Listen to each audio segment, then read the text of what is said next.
Social മീഡിയയിൽ വളരെ ശ്രദ്ധ നേടിയ ഒരു കപ്പിൾസാണ് ഡയമണ്ട് കപ്പിൾ എന്നറിയപ്പെടുന്ന അഖിലിന്റെയും ആൻമരിയുടേതും. ഇൻസ്റ്റയിലും യൂട്യൂബിലും അടക്കം ഇവർക്ക് ആരാധകർ ലക്ഷങ്ങളാണ്. എന്നാൽ ഇവരുടെ കുടുംബത്തിൽ അത്യധികം വേദന നിറയ്ക്കുന്ന ഒരു വാർത്ത തന്നെയാണ് ഇപ്പോൾ പുറത്തു വന്നുകൊണ്ടിരിക്കുന്നത്. ഇന്നലെ പാലക്കാട് കാട്ടാനയുടെ ആക്രമണത്തിൽ ഒരു യുവാവ് കൊല്ലപ്പെട്ട വാർത്ത സോഷ്യൽ മീഡിയയിൽ അടക്കം വലിയധികം വൈറലായിരുന്നു. 22 വയസ്സായ അലൻ ജോസഫ് വീട്ടിലേക്ക് മടങ്ങവെയാണ് കാട്ടാനയുടെ ആക്രമണത്തിന് ഇരയായത്. കാട്ടാനയുടെ ആക്രമണത്തിൽ നഷ്ടപ്പെട്ട അലൻ ജോസഫ് ആൻമരിയുടെ സഹോദരനാണ്. ഈ ഒരു വേദന നിറഞ്ഞ കാര്യം അഖിൽ തന്നെയാണ് സോഷ്യൽ മീഡിയയിലൂടെ പങ്കുവച്ചത്.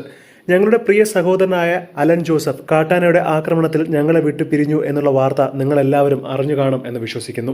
നിങ്ങളുടെ പ്രാർത്ഥനയിൽ അവനെയും ഉൾപ്പെടുത്തണം എന്ന് പറഞ്ഞുകൊണ്ടാണ് ആൻമരിയുടെ സഹോദരനായ അലൻ ജോസഫ് അന്തരിച്ച വിവരം അഖിൽ സോഷ്യൽ മീഡിയയിലൂടെ പങ്കുവച്ചത്. വാർത്തയറിഞ്ഞ് തന്നെയും ഭാര്യയും ഒരുപാട് പേർ ഫോൺ ചെയ്യുകയും മാത്രമല്ല ഒരുപാട് പേർ മെസ്സേജ് അയക്കുകയും ചെയ്യുന്നുണ്ട്. അതുകൊണ്ടാണ് ഇക്കാര്യം നിങ്ങളുമായി പങ്കുവയ്ക്കാമെന്ന് താൻ തീരുമാനിച്ചത്. വളരെ സന്തോഷത്തോടുകൂടി വീട്ടിലേക്ക് മടങ്ങുകയായിരുന്നു അലൻ ജോസഫ്. ഇതിന്റെ ഇടയിലാണ് പാലക്കാട് മുണ്ടൂരിൽ വെച്ച് കാട്ടാന ആക്രമണത്തിന് ഇരയായത്.